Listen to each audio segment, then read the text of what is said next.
This Week in Startups is brought to you by Squarespace. Start building your website today at squarespace.com.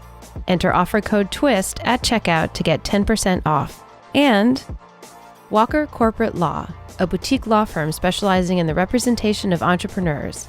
Visit them at walkercorporatelaw.com. Our iTunes review of the week is from Wizard Tobias. I wind up loving the podcast more every time I listen, and I've been trying not to miss it for several years now. Bravo! If you enjoy Twist, please let us know on iTunes.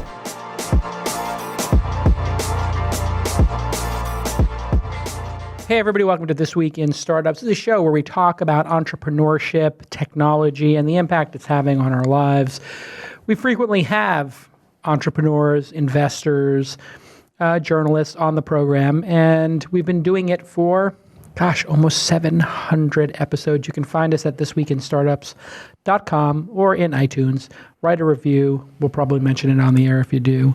One of the topics that's been coming up over and over again in our society and in the technology industry is suicide, depression, people in crisis. It's a reoccurring theme. And in fact, it turns out technology is playing a role in allowing people to live longer and longer. The idea of somebody dying from a plane accident or a car accident, it's going to go away in our lifetime. And in fact, as we become safer as a society and we build technologies to make us live longer, it leaves a small set of things that could actually kill you. And in fact, there's a theory that in the future, the only thing that's going to kill people are themselves or some crazy trauma that happens, right? And entrepreneurship, in addition to all this, is a level of stress and isolation that I've seen from investing in 150 companies that is significant. Now, you might say, pull yourself up by your bootstraps, man up, woman up, stop being a crybaby. You're so lucky to start a company. But the truth is, you are lucky to start a company. You are lucky to raise money. But once you're in that situation, the suffering I see amongst entrepreneurs and the anxiety I see sometimes is so great that it has me take action. I call people up and say, hey, how are you doing? Because I get these emails. We're out of money. We're out of money in 2 weeks. We're out of money in 4 weeks. The whole thing. The world's going to find out I am a fraud. And you know what? This is the role of an angel investor, which is what I do for a living mainly. And technology also has a way of isolating people as well. And so when we started in this industry, we thought, hey, this is going to help people communicate. And then we found out, hey, some people retreat to it. All kinds of bad things happen online, like bullying. It's a very interesting moment in time for technology. And with me this week is Nancy Lublin. Am I getting that correct? Lublin? And she has a new, speaking of using technology to help people, she has something new. It's called Crisis Text Line. What is the Crisis Text Line? Explain to us what you created and why. It's 24/7 support by text. Why by text? Why not just a phone? We've heard about the suicide hotlines forever. Why did you decide to do a text support line? Well, it started as an edge case of another entity. Okay. Some of the best startups have started as edge cases. Sure. You discovered something at another startup. That's right. So I was the CEO of DoSomething.org, which is the largest organization for young people in America. Oh, wow. 5.5 million members. Wow. And all of a sudden, young people started texting us, responding to things, having nothing to do with their personal traumas, but they started telling us their personal traumas. They trusted us. And so we would send out a message about a great campaign and get a couple dozen messages back about things like being addicted to drugs or bullying. And then we got a message from a girl that said she was being raped by her father. It literally said, he won't stop raping me. It's my dad. He told me not to tell anyone. And then the letters, are you there? Wow. Yeah. Heavy. So we gave her the phone number for RAIN, which is a terrific organization. And the next day I came in and said, what happened? Gave her the number again. And truth be told, we've never heard back from her. I don't know what happened to her. I don't know if she's dead or alive or if her father saw that. And I was sleepless for a couple of weeks and then said, look, if they want to send this stuff to us by text, someone needs to do this by text. And so set out to start Crisis Text Line. And why text? Is there something unique about text? Is it a generational thing? Are people more honest on text? Well, First of all, people are just using it more, right? So it's popular. Yeah, young people, this is the primary way they communicate. But then once we launched it, we realized there are a whole bunch of other things about text that make it a fantastic means for counseling. So first of all, it's private, it's silent. So you could be texting us right now, and we wouldn't know. So we spike every day during lunchtime. People are texting us in the middle of lunch, and their coworkers and classmates sitting around them, and they have no idea that they're actually texting us. So if somebody was in an abusive relationship or depressed, they could be texting and getting support in the situation. For their anxiety, their depression. In the moment. Without anybody knowing it. That's right. And because it's in that moment, we can have the maximum impact. You don't have to wait till later to call someone or wait till later to go see a counselor. Right. We can get you in the moment and tip you to a healthy decision to call 911 or to stop the anxiety attack or not to swallow that pill. So it's impact. We don't get the words like, hyperventilating, crying. We just get facts. Right. They tell us things immediately. Much more, you lose tone. We lose tone. But you gain candidness and efficiency, I guess. Absolutely. And lose repetition.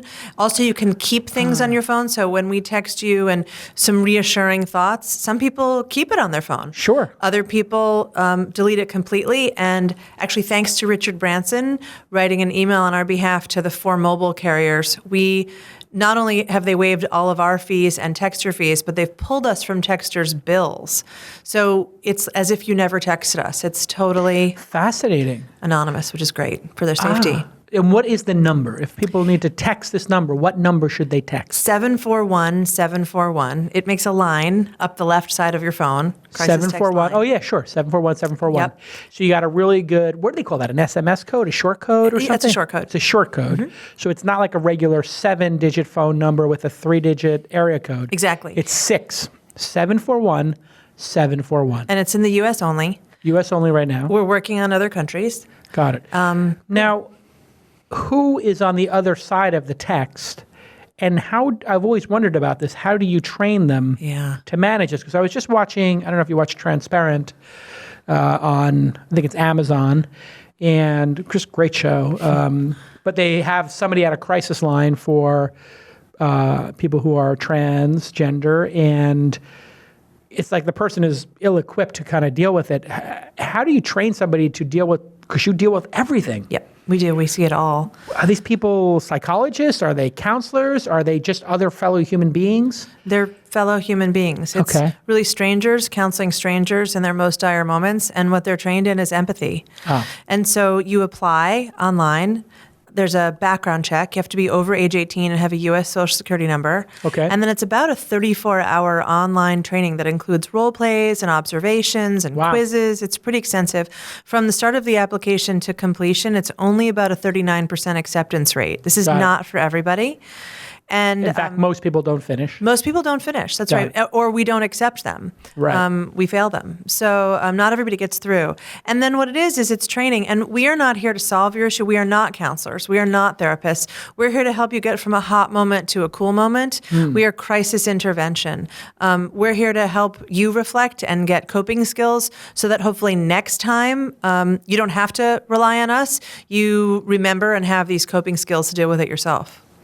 So in the training, I'm fascinated by the training. Take me through what the training is for when somebody calls and says, I'm suicidal, I feel it's hopeless. What are you supposed to do in that situation? Yeah. Well, the great thing is that if the first message is something like, I want to die or I'm suicidal, the algorithm picks it up and we code it orange. That's a high-risk conversation. So here is, again, science and technology helping make humans faster and more accurate.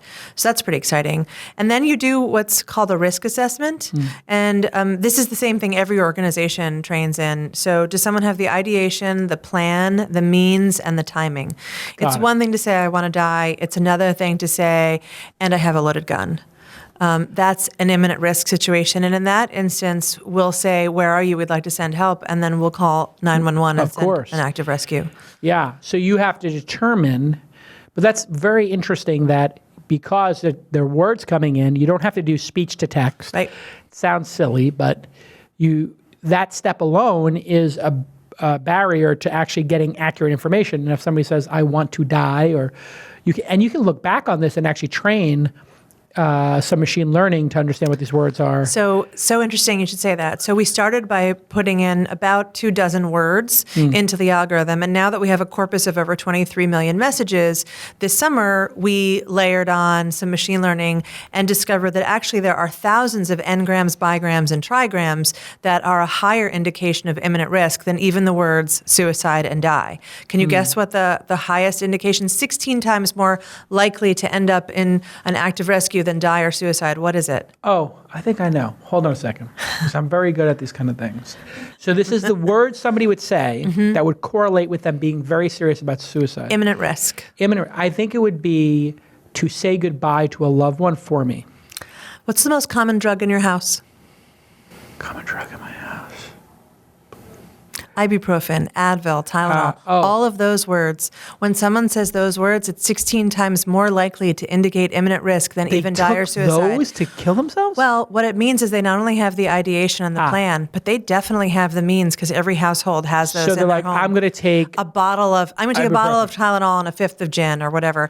And when they will say that those actually things, kill you? It's not clear that those things will kill you. It will not make for a good evening. Right. But it will. It could in conjunction with other things. Yes. The point is they'd only have the ideation and the plan. Got it. They've got that. So if they say the word gun, that would be a specific If idea. they have a gun. If they have a gun. Then yes. If they're planning on finding on getting a gun from a neighbor or something, then that's different. Yes. So imminence, like you want to call 911 right now, is if someone references one of those things that's within reach. I took pills, whatever. Yeah. So, and that, again, machine learning figured that out. Machine learning also figured out for us that adding the word now makes a phrase so different. So again, I want to die or I want to kill myself is very different from I want to kill myself now.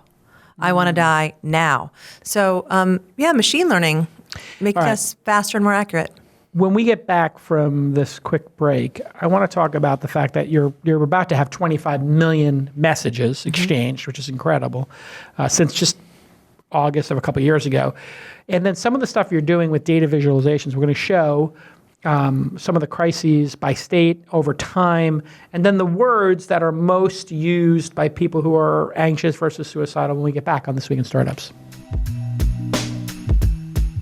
Hey, let me tell you about a flawless product that I use every day. It's called Squarespace, and we build all our websites on it because it simply works, and I don't need to hire tons of developers or designers to have a great-looking website up and running in minutes. And if you go to launchscale.net, or you go to launch.co, or you go to any of our websites, Launch Festival, we always use Squarespace because it's intuitive and easy to use, and all of the people on my team can log in just like they're using Google Docs or Microsoft Word or just a calendar app, and they can just edit the website. It makes things so easy to use. And you get a free domain if you sign up for a year. It's trusted by millions and some of the most respected brands in the world. So get started free trial today at squarespace.com. And when you decide to sign up for Squarespace, make sure you use the offer code TWIST and get 10% off your first purchase. Yes, go to squarespace.com, sign up for free. Hey, you get a free domain name if you do it for a year. And when you decide to sign up, because at least sign up for free for a trial because they're so confident, you can use the promo code TWIST. Thank you to Squarespace. I mean, they've been a supporter of this program and independent media like this program for years. Really great company. And if you're a developer or a designer or a business development person or a business person, let me tell you, that's probably the best company you could work for in New York. Anthony over there does a great job, and it's a great team.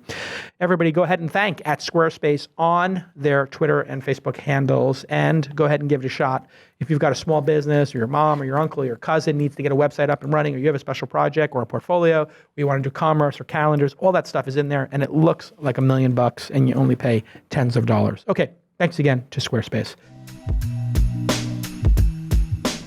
Hey everybody, welcome back to This Week in Startups. My guest is Nancy Lublin, and she is Nancy Lublin on the Twitter, Lublin. It's Lublin. Lublin. They got it. Oh, Lublin like Dublin. That, yeah. Easy. Okay, yeah. Nancy Lublin like Dublin. You can find her on Twitter, Nancy Lublin, Lublin.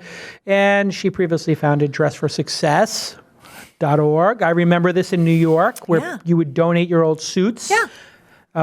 You started that. Yeah. That's incredible. When did you start that? 94, 95, 96. I remember this because I was living in New York. I was doing Silicon Alley Reporter, and I remember Yeah. a bunch of people were very involved in this. Geraldine Laybourne, a lot of people were pushing this. But was it for women or for everybody? It was really for women, and then we spun out something for men called Career Gear. Got it. But it was really for women. Women's clothing is so complicated, Jason. I know. The skirt we wear on Monday morning is 2 inches longer and 2 sizes larger than the skirt we wear on Saturday night.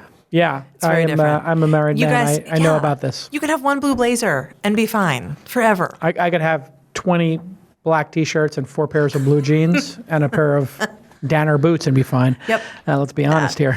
I think guys can get away with the uniform. Women cannot. You know, it's like we can just wear the same thing every day, and people are like, "Oh, If I wear this that is tomorrow, so Steve Jobs of you." Can you imagine if I wear this tomorrow, people are going to be like, where did she sleep? If you wear that tomorrow, people will be like, how cool. That's true. I didn't think of that. being a woman is complex. Guys are just like, yeah, of course. Like why would you got to be like Steve Jobs and wear the same thing every day so you can focus your energy on your product. Yeah. You also did DoSomething.org. You've written Zilch, The Power of Zero in Business, and the XYZ Factor. But today we're talking about this crisis text line, which is fascinating to me. 23 million crisis messages have been exchanged, and you have 1,700 volunteers, 3,700 active rescues to date. We're going to get to these trends here, but tell us if you can tell us anecdotally, I don't know if there's any interesting moments that have occurred in the history of this. Every day. Yeah, so... We do 10 active rescues a day. 10 a day? A day. So, I mean, every day is... 10 a day? Yeah. I joke with my other startup friends. They're like, yeah, we delivered an extra large instead of a medium today. And I'm like, oh, boo-hoo. Yeah. You know, like, this is life and death. Life and death, Quite literally. And it really is strangers talking to other strangers in their most dire moments. You're making the most unbelievable human connection. 60% of our texters say that they have revealed something they've never shared with another human. Makes sense. Something about anonymity. Yeah. That responsibility of that info. The volunteers, are they on their phones, like at work, or are they in an office? No, they're on desktops. They're at home in their jammies. So they're home on a desktop. Yep. And everything is recorded, obviously. So all the interactions are recorded, so you can check and see how somebody's doing. Well, we can check it all in real time. In real time. So are multiple people on the same call? So when you text in crisis text line, you have a team of people supporting you. So the first thing is the algorithm, right, that I mentioned before. The algorithm, we stack rank based on severity. We triage. It's not chronological. Got it. Which I wish all customer service, frankly, was based on severity, but... Right. I'm trying to get my mileage account number versus my plane. I need to get... leaves in an hour. In an hour, yeah. 2 different things. Exactly. Yeah. So first thing is the algorithm. Second thing is your actual crisis counselor. But the crisis counselor can talk to other crisis counselors on the platform. There's a chat function. So even the crisis counselor is not alone. And we've had amazing situations like a crisis counselor comes into chat and says, something's weird with my texter.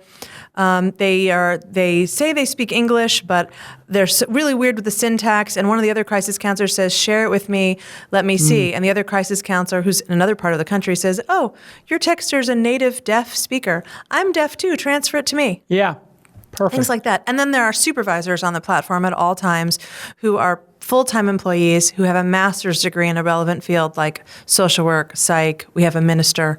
And so there's actually a team of people that are helping you. It's a nonprofit or a B corporation? What is this corporation? Because you've raised what is this? $23 million or something like that? Yeah, even more. But yes, yes. From Reid Hoffman? Not all from Reid Hoffman. But Reid Hoffman's an investor? I read that. Yes. Who else is an investor in this? Melinda Gates. Melinda Gates. Steve and Connie Ballmer were really generous. The Omidjar Foundation, the Knight Foundation, really good people. Mark Pincus. Mark Pincus, my friend. Yeah, wow. So lots of great people have donated or invested? Donated. It's a not-for-profit. So it's a not-for-profit. It's a tech startup that happens to be a not-for-profit. Got it. So how do you make it sustainable over time when you have these nonprofits like this? You just have to go beg for money every year, and then you can't show a profit at the end of the year. Is that right? You can't have money in the bank at the end of the year? You mean like every other company out here? Yeah. No. You can't have money in the bank account at the end of the year or something? No, you can absolutely. This is the thing. No, you can. I mean, that would be crazy to have no, on December 31st, you start with nothing. Well, but no. you can't show a profit as it were. Actually, not-for-profits show profits all the time. Okay. So museums and the opera, not the opera, sorry, but other places show profits all the time. And so that's the misnomer. There's just no equity. And No so equity, okay. I'm never going to live in Atherton, but unless my second husband is very wealthy, which my first husband would be surprised by. I don't think anybody's going to live in Atherton because I think everybody's knocking down the 2 houses around them and just it's going to be no all room. these Facebook people are just knocking down the 3. No, literally, that's what these Facebook people are doing. They have so much money, they're knocking down the houses around them, and nobody lives in them. That's what Zuckerberg's doing. He's got 4 houses around him. Nobody lives in them. It's in the press. Anyway, let's talk about this data visualization here. We have the crisis by times of day. Yeah, so if you go to crisistrends.org, we were really inspired by Google Flu Trends and the power of open data, right? What is this, Google Flow Trends? Google Flu Trends. If you look at Flu Trends. Oh, Flu Trends, Flu Trends is amazing. Yeah. And so we were inspired by that. And so we built Crisis Trends. And so this is aggregated and anonymized data. And you can see, so yeah, there's suicidal thoughts, time of day. Actually, you're looking at time of day. Look at substance abuse. That one's interesting. Scroll down. Look at substance abuse, time of Nighttime. day. No, yes. Oh, now it's changed. Look at that. So this time of year. No, it's still suicidal. Oh, okay, I was going to say, because it's normally, that's not. There you go. Look at that. Whoa, they right? wake and bake. People are waking up and doing drugs. Yes, there you go. I get it. Wait a second. It's not that this is when people do drugs. This it's is when they people text us. Text you. So they're waking up after a bender and saying, I've been out all night, I need help. They're coming down from last night's high, I'm guessing. I can't tell you why. Who knows? What I can tell you is 7 a.m. is double. That's right. And 6 so p.m. if I ran a hospital or I ran a dorm on a college campus or I had a family member with a substance abuse issue, I would want to know this. Yeah. Okay, look at, go to states. Go to states. This is really fun. Where are you from originally, Jason? I'm from Brooklyn, New York. Okay, this is going to be fun. Look at anxiety. Yeah, I got to think New York is the most dense and insane. Well, it's kind of an East Coast thing. It is. Well, I'll tell you something. But look at that. That is, you literally... Except Vermont. Vermont's chilling. And then these people in the middle here, what's going on here? Oklahoma. Not a lot of anxiety. But not a lot of anxiety. But look at crisis by states, and now look at suicidal ideation. Utah, by the way, lots of anxiety. Yeah, but you know what's fascinating? Also, again, substance abuse is interesting by state, not what you would think. I mean, all of this stuff, it's important to see. There's substance abuse. You're still clicked on there. Look at substance abuse. Wow, yeah, it's very red in this like Midwest. A lot of rural locations, and is that hillbilly heroin epidemic they talk about with the opioids? Again, I don't know. Crisis Day of the Week. If you look at Day of the Week, that's also there. You go, Day of the Week, sure. And then check out what would you think for eating disorders? Eating disorders. I'm going to guess. Well, the weekend is coming up. And so I got a big date on the weekend, or people are going to see me in my dress or my whatever on the weekend. I'm going to go to the beach on the weekend. So I'm going to say Friday. Let me see. We were saying eating disorders. Sunday and Wednesday, and the weekends are when people don't care. Yep. LGBTQ issues are also really interesting for Day of the Week. And this information we gave to some LGBTQ organizations, and then as a result, like Friday's the best day to be gay in America, apparently. And Thursday and Friday, smooth sailing. And so they said, wow, we've got to change when our hotline is available and when we have drop-in hours. So this is really important information. What we've done, this is aggregated and anonymized, public data. What we've also done is made our message enclave data open for non-commercial use for researchers. Great. So universities have applied to us. So University of Utah wants to look at altitude and depression. What's the relationship? Yeah, you can do sun and depression, like because of the seasonal affect disorder. That's right. It's very related to that.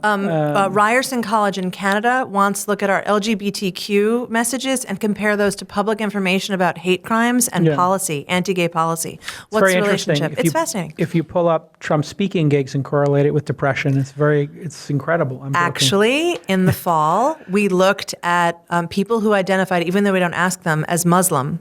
And starting in October, when some of the anti-Muslim rhetoric came out of several candidates, there was a 600% increase, and in November, a 900% increase in people who identified as Muslim and were feeling anxiety, bullying, depression. Well, I mean, you're facing literal bullying, and you are going to definitely be anxious about being kicked out of your own country. I mean, real-world events affect everyday Americans. Here's another one. When Zayn left One Direction, I don't speak French. Okay. What did you say? When Zayn... Oh, Zayn is a member of One Direction, the band. Well, was a member of One Direction. And he left. When he left, we saw what we call Zayn spikes for 3 nights. Now, this was real girls cutting real flesh. The hashtag cut for Zayn trended worldwide on Twitter. What? It trended worldwide on Twitter, and we saw an increase in people self-harming. No, I mean, in fairness, I remember when Duran Duran broke up. So, don't be too horrified. It's obviously there are people who are tragically affected by self-harm, and there's going to be some excuse to do it. That's going to be a trigger, whether it's... Yeah, I mean, if this is an emotional... music is an emotional release for a lot of people, I guess. And again, it's not up to us to explain why. All I can do is tell you that real-world incidents definitely lead to everyday people feeling feels. All right. When we get back from this final break, I want to talk about entrepreneurship and anxiety and depression, and what are the best ways for people to stay healthy. I know you're not actually a psychologist or anything like that, but to just talk a little bit about how people can manage this stressful life that we have as entrepreneurs when we get back on This Week in Startups. Hey everybody, let me tell you about Scott Ed Walker. He is one of our longest standing partners here on This Week in Startups, and he is one of the greatest lawyers in Silicon Valley. He does an amazing job helping support founders with their companies, and they promote fixed fees at Scott Walker's firm, the Walker Corporate Law Group, and they are a boutique law firm, and they do fixed fees. What are fixed fees? Fixed fees are great. If you have to do a project with them, they tell you how much it's going to cost, and then they bill you what they told you. I know this sounds crazy, but when you have a law firm and you get that surprise bill every month, I tell you, sometimes I open up a bill or have a startup open a bill, and then they call me and they're crying, oh my God, I can't pay this. Can you talk to my lawyer? And I say, hey, listen, I can talk to your law firm, but you want to just go to Scott Walker and go use the Walker Corporate Law Group, where their lawyers have 10 to 20 years of experience. There are no junior associates getting on-the-job training, and they have great services like mergers and acquisitions, licensing arrangements, terms of service, privacy policies, and you can talk to Scott Ed Walker directly. He's a complete mensch. He works directly with all the startups. His number, 415-979-9998. 415-979-9998. His email, scott@walkercorporatelaw. scott@walkercorporatelaw.com. Or you can visit walkercorporatelaw.com and tell them your Uncle Jason sent you. Scott's a great guy. I've forwarded many founders onto him, and I get a great report back every time. He really is in it for the right reasons. And those fixed fees are just delightful because you know what you're going to spend. And when you're a startup, every dollar counts. You want to get every dollar you can into that product. And you want to minimize your legal fees while getting great advice, right? And that's the balance. And I think the Walker Corporate Law Group does a great job balancing out those two key issues. All right, let's get back to this amazing episode. Hey everybody, welcome back to the program. Nancy Lublin, like Dublin, is on the program, and she is the CEO and founder of the Crisis Text Line, a online service where you can text if you're feeling anxiety, depression, you have any kind of a crisis issue. Mm-hmm. Do people become addicted to this and they don't really need it and they just need somebody to talk to? And how do you deal with you're not actually in crisis, leave the line open for somebody in crisis? Because I would think that if somebody helps you when you're in crisis, you may want to keep talking to them. What's the ground rules there? This is a common, all hotlines and frankly all customer service experience this. Yeah. Lonely people or people who develop a dependency. We're not here to be your best friend, and we're not here to be your therapist.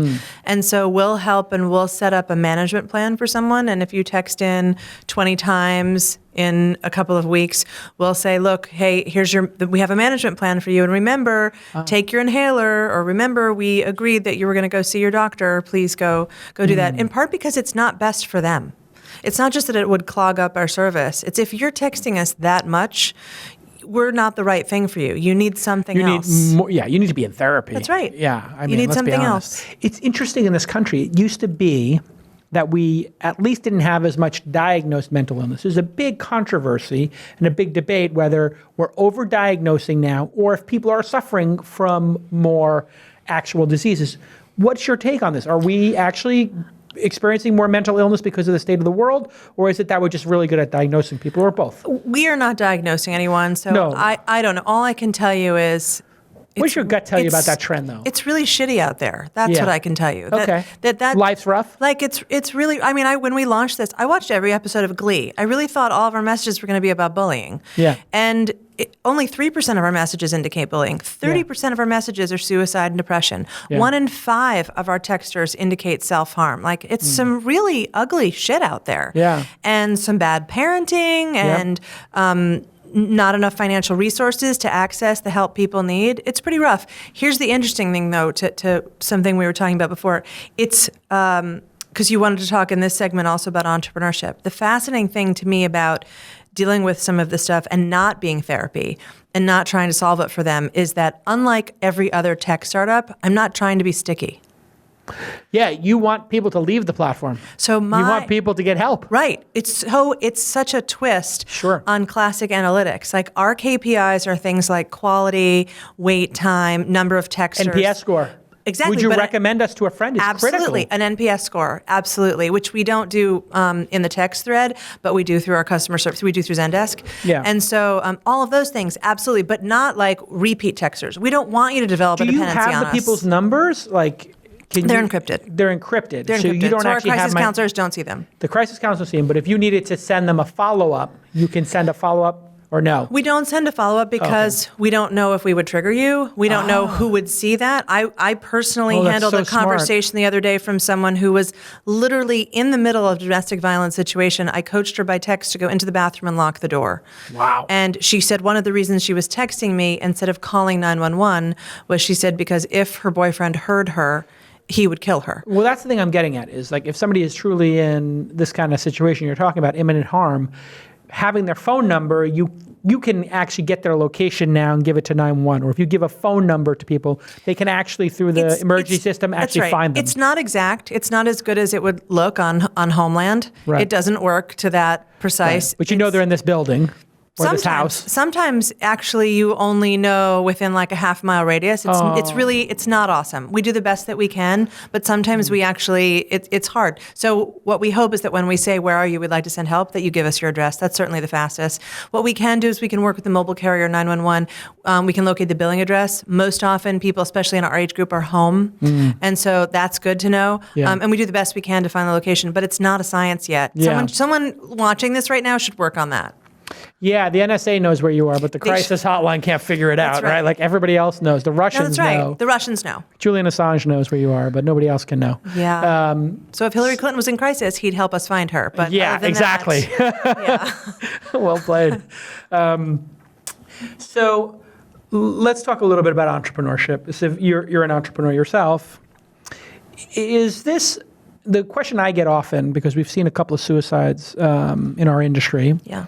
Jody Sherman from EcoMom, and just a bunch of other folks. It's very sad. Is this because we have such a large population, we should expect a certain number of suicides? Or do you think that there is something with entrepreneurship that draws people who have a predisposition to suicide? Or do you think it's actually so stressful that it pushes some people over the edge? I know there's a lot there, and I know that Here's what I know. Nobody has perfect information, but I'm curious your take on it. Suicide is 100% curable. right? This is one of It those is. things. It's 100. Like, you couldn't say that really about cancer or car accidents or anything No. else. But actually, we can stop, like 100%. We can Really? stop this. Sure. Well, you know what? That's interesting because that counters what some people have told me, which is like if people want to kill themselves, they're just going to do it, and there's no stopping them. So where does that come Great from? to make sure that people don't get to that point. It would be great. I see what you're saying. Yeah. It's preventable. It's preventable in your It's mind. preventable. Yeah. And so what do you think about entrepreneurs and this sort of crazy world we live in where there is a lot of pressure and the normal state of a startup is to fail? Like that is the overarching Sure. statistical probability Sure. is that your company will fail and you'll be a failure. I'm using air quotes here, failure. Do you think that it draws people who are suicidal? Do you think not? You think people should have to take a personality test in order to be, cleared for doing this? At other jobs, you have to be cleared to do something that flying planes and whatnot. They check you for depression and stuff like that. And what do you think about entrepreneurship and these issues? I think that I'm really heartened by how the industry is waking up to the pressure and the stress. So we're partnering with a number of social media companies who've reached out because they see ugly things happening on their platform. So we're working with After School, we're working with YouTube, we're working with Facebook, with Kik. So if somebody reports bullying or somebody is reporting harassment or somebody's using suicidal language. We're suggested as an outlet. Oh and my actually, thanks to Twilio, we're actually in Messenger. We're in the API for Messenger. And so you can actually connect with us in app, which would be preferable. I'd love to build in to everybody. And we have a great relationship with Twilio. They'd love to do it with us. We'd love to be everywhere. Unfortunately, there's some places that still don't have APIs. But I hope they build them or let us in, but we'd love to help people in app. I'd like to be where people are, wherever they're in pain. We'd like to be there. So I'm heartened by that. There are also a number of companies who are bringing actually in all kinds of interesting in-house mental health services for their employees. That's smart. Yeah. It's very interesting. It reminds me of a debate that occurred at the Wikipedia, where they had a page for suicide methods. And they still have it. And Google had a response to this, which was, because there was should you even have this page was a big question. Yep. And what Google decided to do is if you type in anything like suicide prevention or suicide techniques or methods, it actually gives you this little box here. You can The see. one box has the hotline. That's it right. in there. And they have an online chat in there. Is that you guys or is it another group? No, that's someone else. We're talking to them. We'd really like to be one of the first things that comes up. Yeah. But then look, keep scrolling down. There's some other things that aren't so awesome. Yeah. Right? Like Way to that's go. not so helpful. Yeah. What's interesting, too, is that on the suicide methods on Wikipedia, they don't actually have the message anymore. They had a big debate about should this page exist, I remember, and they came to the conclusion that they would put up on the top of it this message. But then, there's kind of like a wacky group of anonymous, very uniquely thinking people who edit the Wikipedia all day for free, and they felt like it was somehow corrupting it to stop somebody. Well, It was a very weird discussion. I don't know that we should remember. regulate information, but I think that it probably makes most sense to put us everywhere people are talking about this, which is how YouTube, for example, has dealt with this. That if you search things like suicide on YouTube, will pop up. And I think that's smart. Like give people healthy options. Absolutely. What can people do, in your mind, when they have friends who are suffering? What's the right thing to do? Have you learned anything in your time in doing this and years and all these messages piling up where you certainly must have some insights? It must have changed your own behavior of how you interact with your friends. Well, I have children. And you have children. So when how do you manage? Because everybody has a bad day. Like, kids come home and they're just like, oh, today sucks. Nobody understands me. Adults do it too. How has your behavior changed and how you look at the world before and after starting this? So I know that there are magic words. Okay. Smart, proud, brave. Magic words. 3 most powerful words we found in taking someone from hot Smart? to cool. Yep. brave, and proud. and proud. I use those words all the time now. So far, my kids haven't figured it out, but I'm using those words all the time. We've learned that what and how questions far more effective than why questions. Why questions sound like you're assigning blame. Why would you do that? Why would you think that? Why did you make that decision? Instead of how did you come to that conclusion? Yeah. And what was the method that you used to make that decision? So I've pretty much killed why questions from my vocabulary. Yeah, it's very accusatory. Very accusatory. You know, I'm going to take it out as well because you know what? I'm known as triggering to people. I feel like every I create husband should massive go through our anxiety. training. Really? Every husband should just go through our training. It's empathy training. In my earlier days, I was like literally would demolish people with these like kind of like, why would you do something so stupid? Like I literally would say that to people like God, that's the stupidest decision I've ever seen. Why would you do that? It's like, now it's like, how did you come to such a... Much better. How were you so brave to come up with such a stupid solution to this problem? Just use smart instead and you're in a much better place, Absolutely, Jason. just lie. Yeah, exactly. Just sugarcoat everything. Well, you don't sugarcoat it. Not sugarcoating, strength IDs. So we find that there are overused words like the word bad. So if someone says to you, I had a really bad day, that actually what's really great is for you to come back in over the top to show your empathy, to say something like, oh, instead of saying that sounds really bad, which is the word they used, say something like, that sounds awful. Yes. So, which shows so much empathy because you've actually taken it like a half step further. Interesting. So, so you're now standing at their side saying, yeah, wow, I see you. it. I got you. I'm standing next to you. I can see what you're talking about. It really is shitty. And then, ironically, I think we all think that to be a really good friend or a really good parent, we should solve the pain. Yeah. Like we should call the coach at school and be like, or we should, say to our friend, oh no, this is a better solution. Just use Slack and it'll all be better. Yeah. Like that we think these things will solve everything. And actually the better thing to do with our family, our friends, anyone in pain is to help them figure out how to solve it because it gives them more power. It's a long-term solution. So asking those questions and reflecting is much better than solving, which as an entrepreneur, Jason, I was a solver.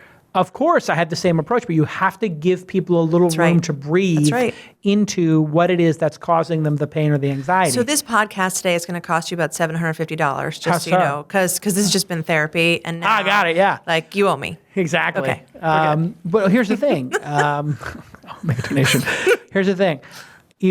If you can, my wife would say this to me. Like I'd say, like, okay, so why don't we do this or this or this? She's like, I don't want you to solve my problems. I want you to listen to my problems. Right? It's like, but it's a problem. It should be solved. Like it's like, no, we want to wallow in it here. We want to explore it. Feel it. Establish I'm like, rapport. I don't want to feel problems. I just want to shut them down as quick as possible. Which and I think solve them or bury them. I think that's the entrepreneur challenge. I think we're solvers. Yeah. We see problems, and we don't want to wallow in them and feel them and recognize and acknowledge. We're like, ooh, I've got the perfect solve for that.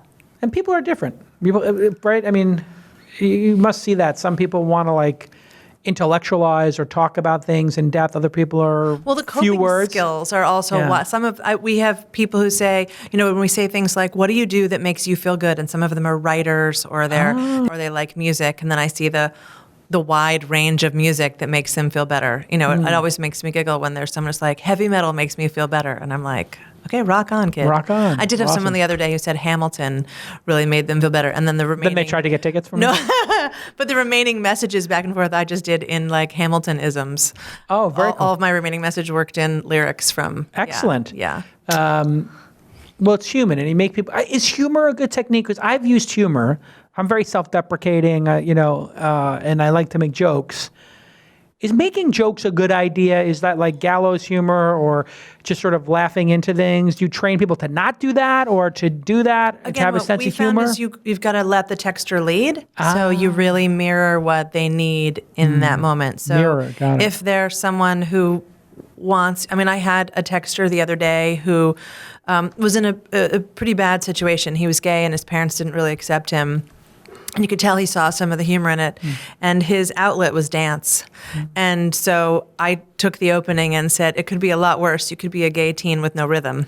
And which he loved. And I got an LOL back. And I think a smiley face emoji. And that must have been very rewarding for you. It was great. And then we ended by saying, it's rough with your parents, but you've got their DNA. And one of them must be a closeted dancer. And laughed. it was amazing. He was like, I'm going to go to bed tonight dreaming about which one of my parents secretly can dance. Well, this is one of the things, when you look at the rhetoric, people forget, like when you have this kind of rhetoric, we have a very heated election cycle, we have a very polarized thing going on, and when people, attack gay kids or just gay people in general, what they forget is like young kids are coming up in the world and they're gay, and they see other people being bullied, and it's just they don't feel normal, and we have to be able to let these kids feel normal. About a huge percentage of our texters identify as LGBTQ. Gay marriage did not solve discrimination or end pain, especially for LGBTQ youth. And we see a lot of and now texters. Trans seems to be they're taking the brunt of it as we sort of work our way through understanding which people are suffering the most and who's being discriminated against and beaten up the most in society. It's like, well, Anderson Cooper's out now, Tim Cook's out now. Feels like we're getting towards that point where, being gay in America is like, it seems like it's okay, and you're probably going to be safe being gay, maybe. But with trans people, it's just like, God, if you're a cross-dressing individual or your gender identify, that just makes you a huge target and makes so many people uncomfortable. I think what's interesting about that is weird. that it's visible. Yeah. I see what you're saying. It's visible. And so it's different. It's different. And it's visible. And what's nice about Crisis Text Line is that it's invisible and it's anonymous. And so you can really say your innermost sort of feelings and fears, and someone on the other side is just going to acknowledge and, like I said before, mirror back to you and support you and have your back and show you empathy and not judge. I just feel so bad for these people who are transgender, who walking down the street, they're just harassed, and it's just like, what kind of person, what gives you the right to yell and scream at a person because they want to wear a dress or they want to wear pantsuits or whatever the hell they want to wear? Did you see Jessie Hempel's article on her brother? No. Oh, one of the most moving things I've seen in the space was in Time. Tell me about it. A few weeks ago about her brother who was born her sister. Yeah. And in the spring went to his HR and said, I have two things to tell you. One is I was born female. And they said, okay, we can deal with this. And secondly, I'm pregnant. And so it's a fantastic. If you really want to push the way you think about gender and sex, right, and where we are in this moment, it's a really phenomenal article. Wait a second. And there's a picture. I see it now where he's breastfeeding. Yes, chest feeding. Chest feeding. I take it back. And he's pregnant. Well, he had the baby. Right. Yeah. But he lives as a man. Lives as a man. But has ovaries. Has ovaries, right. Okay, I get it now. Okay. Had a baby. It's a phenomenal article. I will read it. I just think it's it's very interesting that group suffered for so long. And then now we're finally actually witnessing it, and it's just so disturbing. It's very disturbing to me that people can get up in other people's business and yell and shout at them or beat them up. It's just so disturbing. Well, we kind of have a history of doing this to different people, don't we? Yeah. I mean, it's what's so dangerous about the rhetoric. If you want to have an intelligent discussion about people migrating from parts of the planet to other parts and that there are issues or challenges with that, okay, fine. But to just take groups of people and just wipe them out and say things about them like that, it really does promote violence. And back to mental illness, I feel like we have this group of people who are severely mentally ill. They have nowhere to go because the expense is so great. And then those people seem to be the targets of, ISIS or other people to try to flip them to do their bidding, these lone wolves, et cetera, just people who are suffering. Why is it that people who are truly sick in our society, who really need help, do they have somewhere to go? Well, one of the things that's most frustrating to us is, so we end up referring, about 23% of our texters are referred to some other resource. Yeah. Sometimes it's an online resource. Yeah. Sometimes it's where can you get a bed in a homeless shelter, or where can you get a rape kit, something like that. The one that's really frustrating is when people say things like, I've been diagnosed as bipolar, but I lost my job and now I can't afford my medication, or Oh my God. I need to be in therapy. I need to be in CBT or something like that. And I can't afford the services. And this is the one that's CBT? really cognitive behavioral therapy. Oh, sure. So the most effective. most effective one. Yes. And I keep telling this to people, like, what's really frustrating is CBT that is the way to mental go. health services are not always high quality and can be expensive. So one of the best resources out there, believe it or not, is 211.org. 211.org. What is 211? I don't know where of this. 211 is like 411 information, but Yeah. 211 is social services near you. They're oftentimes run by the United Way or by your city, So if and you somebody- can find local resources that are affordable. But if somebody says, I feel like I'm a danger to myself or other people, they can't just go to a mental facility, institution, whatever, and just check themselves in.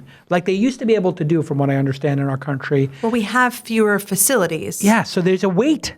So we have fewer facilities, which is a real challenge. I mean, we have fewer facilities today, and so that is definitely a challenge. If someone says, I feel like I'm going to harm someone else, we had a situation actually on Christmas Eve last year where the first message came in saying, I want to kill people, and it was an entire thread where someone, and I can share this because it's actually on a public record, I hate women. I want to harm women. I only feel pleasure when I'm inflicting pain. I keep mementos, blah, blah, blah. And he told us who he was and where he was. And he said, I know these feelings are wrong. Please stop me. Wow. And so we did send the police where they found him an arsenal of loaded weapons and a foot. A foot. Human foot. He had killed somebody, or apparently, or had acquired a foot. Who knows? I don't know. Yeah. Wow. See, this is the thing. If there is a circuit breaker that can go off, people will use it. If there is a place for people to go, whether it's the Sandy Hook kid who shot a bunch of kids tragically, or the Columbine kids, almost universally they call out for help, and then nobody hears them, and there's no facility for them to go to. This is absolutely, no matter where you stand on less government or more government, this country 100% has to make mental health free for everybody. Agreed. And if you are sick, you should be able to literally walk across the street in any neighborhood and go check yourself in. You know what, Jason, I'm really hopeful because this rising generation agrees with you. Yeah. It is amazing to me to see people tweeting and Facebooking about mental health and about how seriously they take it, or people saying, crisis text line saved my life last night, which I can't imagine people of our generation or older saying. There's stigma to mental health issues for older people, but younger people recognize younger people this. forget it. They see it. They get that this is an issue, and they've had celebrities who talk about their own mental health issues. Yeah. They've had Demi Lovato and all kinds of people who've been brave. I had PTSD after 9/11, and I realized I was ashamed to tell people. I didn't tell anybody. I was like, I'll just deal with it. I mean, I went to therapy. I dealt with it. But now I talk about it on this show because I think, gosh, PTSD is such a real thing. Like, why am I being macho about not telling anybody that when an ambulance went by, I would cry, or I get really scared because I would think that buildings were going to start going up. It's like a very physiological reaction. You can just go solve it. And you go talk to somebody and it gets solved. The idea that you've shared it has probably made you feel better, and it's probably saved so many people who were like, well, if Jason Calacanis could admit it, I can deal too. Well, I mean, these guys are coming back and gals are coming back from war, and they're seeing people blown up, and they're seeing this horrible stuff. I don't know that anybody can come back from war, all these people doing 2 or 3 tours, and not have PTSD. I can't imagine that doing 3 or 4 tours in country. Here's the most interesting thing that we found with our texters: people who identify as military or veterans, PTSD is the 3rd most common issue we hear from them. Wow. The first one, abuse? No. First one by far is financial issues. So the reality of that story, that's the other thing that's really interesting about the data, and we gave that story to the Military Times, who did a story on it, is this can also help bust stereotypes and tell the truth about what's going on. And our military families are in pain from what they've seen and what they've experienced, but also what it's done to their families financially. And that's the reality. They come back, they can't get a job. That's right. And because of the stereotype of PTSD, and because they've been abroad. So no, they haven't been gone for 10 years. That's right. They haven't been working at Salesforce. Yeah, exactly. It's What's very interesting, I think, about what you're doing is there's the short-term people in crisis thing, but then there's this long-term how we think about people in crisis and empathy, which is sorely lacking in our society today. We're at odds with each other. It's a particularly brutal time this year with the election. Yeah. And I think people's, empathy has just been washed away. Like they don't seem to have it as much. People don't look at other people as human enough. And what's really great is like when you see the words and the trends and the cloud of the words of what they're suffering from, it, you can really start to think, God, we can put some intelligent resources towards this, right? There are two things about this that make this like the best thing I've ever done. One is that it's all volunteers. Like all of this work is people who are not being paid, who are just doing this because they want to do this. They're like empathy MVPs for free. It's pretty incredible. And the second thing, yes, is the science and the data being applied and the learnings long term. That this is like using all the stuff that you show here, right, for good. Instead of like getting Chinese food at 2:00 in the morning or getting, a pool service, a car service at 2:00 in the morning. This is actually what I think technology should be used for. You could use a lightsaber to kill or to save lives. As far as I'm concerned, this is almost as important as ride sharing. I kid. It's much more important. It's definitely more important. When you I'll give Travis a ride in heaven if he makes it there. No, it's a very interesting moment in time we live in because there's a group of people who are really debating these issues, right? Like social justice warriors, trigger warnings, safe spaces. And, there's not a lot of people who are collaborating towards solving the problem. I see a lot of people yelling on Twitter, one group of people saying like, you don't need a safe space, freedom of speech. Other people yelling and screaming about, oh my God, you can't say these words. And it really, when you think about it, they're talking through each other. And neither of them are working towards some goal to reduce suffering in the world. And really, what you're doing here with this crisis hotline is like crisis text line. I want to make sure I say it correctly. 741-741. So if you're in crisis, text it. And crisis is defined as like depression, anxiety. Well, it's not that like Uber surging or my DoorDash is not like, it's not exactly that type of crisis. No. Sometimes you hear people call. Unless you're like trying to get to the hospital and Uber is surging, then maybe. But no, people. It's interesting. Like people will call 911 for the wrong reasons. Like somebody called 911 because like somebody. By the way, here's an amazing thing to do, especially for people who like for your followers and fans. You can go visit your local 911. You can do what's called a sit along, like a ride along with a cop. You know, it's one of the most amazing things I've ever done. Was here in Sunnyvale with emergency services. I spent a whole morning with them, and to watch them, they're on multiple screens, multiple phones, radio. The technology is so old, and they are just masters of multitasking. And, so it's a lot of people calling in about people parked in front of their homes and they're annoyed. Yeah. But it's also like, this person was just mugged or whatever. And it's unbelievable to watch. Yeah. Dispatch, these guys are Dispatch is amazing. And there's no like parade for them. The police and firemen and EMT sort of get love. Yeah. There's no like television show about 911 operators. I was, when I started my career in Brooklyn, I was the operator for Bravo ambulance service in Brooklyn. Wow. And so I answered the phone on the 12 to 8 a.m. shift. You totally get it. And I would pick up, the first thing you have to say on the phone is, Bravo, where is the emergency? And they go, oh my God, my husband's having a heart attack. Where are you? The ambulance is on the way. Amazing. Tell me where you are. The ambulance is on the way. And so then you had to reassure them, the ambulance is on the way. Then, as you're talking about, we would have to call the emergency room, and I would be on one phone, and they would be on the radio telling me, blood pressure is this, heart rate is this, we have the mask pants on, we need this, and then I would tell them, it's trauma, we have this thing, and then when they would come, depending on the information I gave, they would be like waiting for them to come in. I'd be like, they're 6 minutes out, they're 4 minutes out. Yeah. It was pretty... I would love to see more tech entrepreneurs visit local 911s and help figure out how we can do this better. Well, if you think about it, one thing I remember coming up was defibrillators. Yep. And it turns out when there's defibrillators around, that helps. I think it sounds crazy and it would take a lot of research, but if you have this network of cars out there and 911 determines that you can't get to the hospital or the ambulance can't get you there, getting in an Uber or a Lyft or whatever, Interesting. And having defibrillators in them. And then this would be an amazing thing If for a all city. ride sharing had defibrillators. In order to be a ride sharing person, You had to be trained in CPR. trained in CPR and trained in this. Or or if you did, you got an extra X dollar per ride, or Amazing. 50 cents per ride.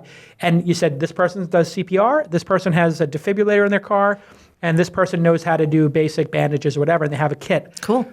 A bee sting kit for asthma. Oh my gosh, the EpiPens. The EpiPens. If every Uber, $600 EpiPens in every Uber had a defibrillator, Amazing. an EpiPen, and CPR. See, look, Do you know how many lives would be saved? This is the kind of thinking that I'd love to see. Instead of sitting around and, again, thinking about problems where you can just make money, I'd love to see more great talent address problems that actually save lives. Right. I'd like to see it too. But I'd like to see the ones that also make the money too, just for the record. I don't want lest anybody think that we're not capitalists here at this I'm Big and so Strong. good with you making money because then you can donate it to me. Absolutely, we can. Yeah. Now you've raised How much would that be, Jason? How much would you be donating to Crisis Text Line? This is the thing. Everybody reads an article too about you. I literally had my alma mater come. They're like, hey, we're building this building. We want to put your name on the side of it. I was like, I can't think of anything worse than my name on the side of a building. Good, because I wasn't going to offer to put your name on Crisis Text Line. But how much would you want to contribute today? I don't know. Is there a website? I'll put my credit card in. Sure, I can take it right now if you want. Oh, God. It's always costing me money. Here, put $1,000 on this. Great, thanks. Courtesy of the staff here at This Week in Startups. Sweet, thanks. You can swipe my card for $1,000. Now, This Week in Startups, this episode cost me a G. Whatever, I can afford But it. you just I'm not saved gonna complain. lives. You just saved lives. I'm absolutely fine with you charging me a G. That's going to help with something. Because it costs us, What costs you money in your business? The training. Oh my gosh, we have to pay for all those supervisors. I've got over 20 supervisors who paid full time. We do all the tech. You can have this as a full-time job as a supervisor. I've got get paid. 56 people who work at Crisis Text Line. Oh, that's great. Including, a bunch of guys in hoodies and one awesome woman in a hoodie too, who write code. I mean, this is all proprietary technology that we built. The data scientists. So that's what you raised all that money for, is to so that build I that can out. compete and I can hire. I can hire people, and I want the best people. I don't just want the best people I can get. I want the best possible people to be working on this. Yeah, I think the other thing that has me hopeful is minimum wages, the raise in minimum wage. I talked before about financial. It's very obnoxious. Like people who are rich who are like, it's not about the money. It's not an issue of the money. It's like, you know what? And money doesn't buy happiness. It's like, absolutely incorrect. Like. Money, when you don't have money, you're miserable and under massive anxiety. And then when you get to a certain level, I think they said it was like $60,000 a year or something. There's some number here in the United States that when you hit it, you're not worried about your rent and food and shelter. But then it feels like there's another level where you become miserable again, though. Well, of course there is, but that's a whole nother thing. That's an existential crisis that these knuckleheads have who need to get a little reality check. The real thing is, that's like check your privilege kind of issue. When you get to that minimum level of sustenance, you can sustain yourself, then all of this anxiety, domestic violence, depression, anxiety, it drops. Well, it drops, but it doesn't go away. No, it doesn't go away. It really doesn't go away. I mean, like a lot of these things, kind of like cancer, mental health really doesn't care how much money you have. I mean, you started at the top of this with, Jody, there are people who in this space who unfortunately died by suicide, and, we're not scraping it in the tenderloin. Correct. Yeah, but it does turn out, though, there is a big correlation between mental health issues and not having work, not having employment. Meaningful work is awesome. Yeah. Having at our office, every company I've ever run, Valentine's Day is a holiday. I just want people to have love in their life. Yeah, I don't care if you take your mom to lunch. Great. But have love in your life. Thanks for that. It's going to cost me $1,000 donation, and now everybody on my team is getting Valentine's Day off now. Thank you so much. What a great guest. What next? When can I come back? Now I have to. Now you're like, and if you have kind bars for everybody, then everybody should have kind bars. No, fruit. Then it will. No, this is one of my beliefs, is that if we can reduce the financial anxiety that people have, it's going to go a long way with mental health and with just regular health. Being under stress, it destroys your health, does it not? It destroys your health. Stress is not awesome. It's a killer for men. All these men, that's what they die from. Is it true suicide is the number 2 cause of death now for young people? This is what I read. I couldn't believe that. I have to look it up. I believe it is quite high. Apparently, last I checked, more than car accidents. Really? Yeah. It's amazing. It's just really tragic. In a way, it's amazing that the things that would normally kill us are going away. But it's also disturbing. There is definitely something with mental illness that's on the rise, I think.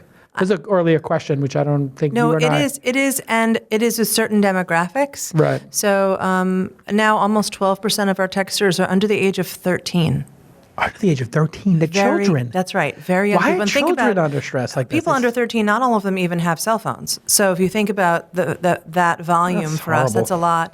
And you mentioned, again, some of the people in this community who've unfortunately died by suicide. Yeah. Middle-aged men are the ones who complete suicide. We all know someone who's depressed. Yeah. We all do.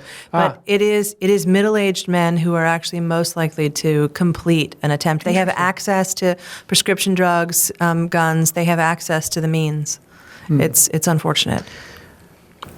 I think society puts a massive burden on men, especially like in communities like this, to be defined by their careers and their business success. And then what I see happen is if the person has some inherent disposition to anxiety, depression, hopelessness, and they go for it. So society's telling these men, go for it. You're defined by your career, right? And then for women, they don't define them by their career enough. They define them by their spouse, and that's wrong too. And they define them by just being a mom.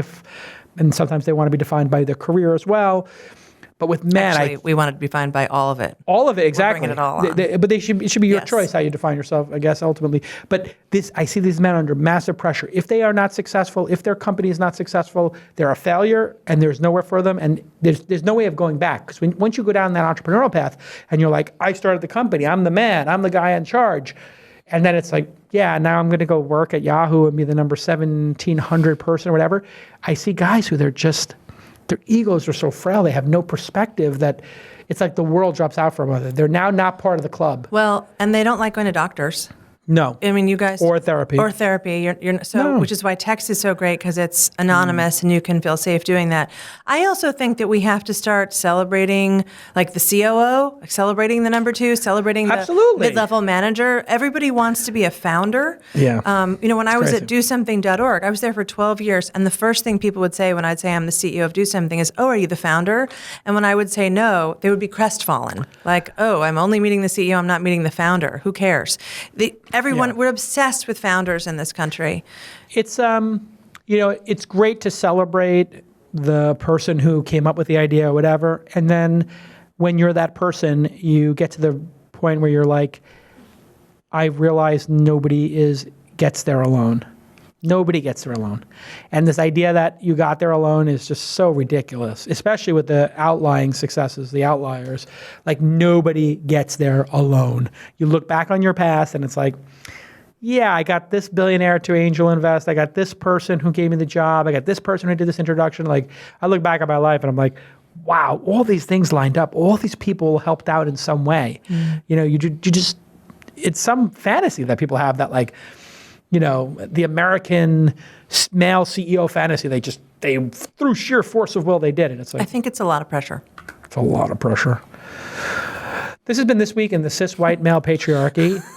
If you have sympathy for the cis white male patriarchy, you can donate as well. But, your donation is going to go to other people as well who are suffering, not just... It's going to go to everyone. Everybody. All the fields. So my $1,000 donation can't just go to cis white males who are CEOs of tech startups? I mean, do you want to put more money on the card? There should be like, here are the people I want to help. Only people like me.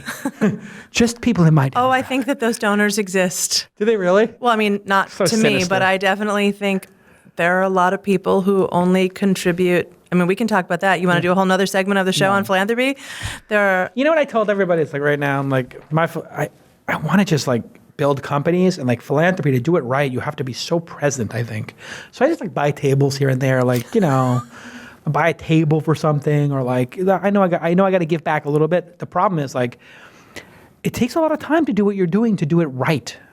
Well, which is why you should just invest in people like me. Yeah. Because I'm not going to go start like a lipstick company. I'm going to buy a lipstick from a company I respect. Stowaway is the company you want to do, because I'm an investor in that one. They make incredible travel size. So you should, half the price. But this is the point: is half the size. You should invest in social entrepreneurs. Oh, of course. It's the same thing. It's not really any different. You said you invested in 150 startups. Mm-hmm. So you should slap 20 not-for-profit startups on top of that and put us in your portfolio. I like the B Corps. I'm dipping my toe in the B Corp pool. I'm slowly getting it. The problem is you are a dynamic nonprofit founder. That's not what I normally find. I find nonprofit. I can send you 20 of them tomorrow. I bet you can. The problem is a lot of them I just like, I don't think that money's going to get put to good use. Okay. I like the B Corp. And by the way, your scrutiny shouldn't be any different for a social entrepreneur than an entrepreneur. Yeah. I'll send you 20 who are dynamic tomorrow. I don't have time for any more meetings. Just take the G. Just take the G off me. Let me know when the next fundraiser is. I'll be involved.